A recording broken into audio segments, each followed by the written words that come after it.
Ipinatupad ang temporary rerouting at truck ban sa Manawag, Pangasinan ngayong Semana Santa. Ang detalye sa report ni Sandy Salvacio.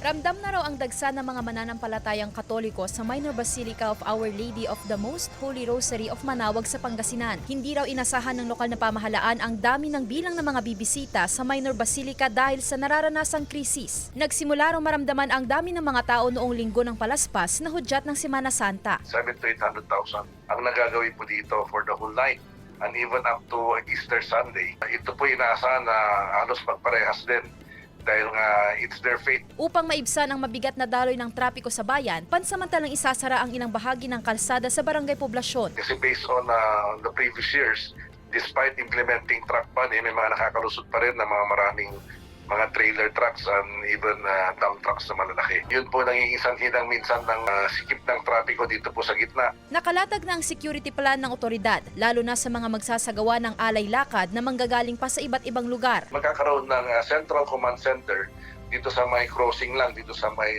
harapan ng monumento ni Apolinario Mabini. Meron din po clinic dyan, meron din pong mga responders. No? Kasama rin siyempre BFP and PNP. Samantala sa Mangaldan, Pangasinan, nakahanda ng mga otoridad sa dagsa ng mga tao sa St. Thomas Aquinas Parish Church ngayong linggo. Katuwang ng poso ang pulisya sa pagtitiyak ng kaligtasan at kaayusan ng mga darating na bisita. Mayroon na pong nakatalaga at nagdagdag po kami ng 1 hanggang 2 traffic enforcer. Kasama si Henry Duminsil, Sandy Salvacio, One North, Central Luzon.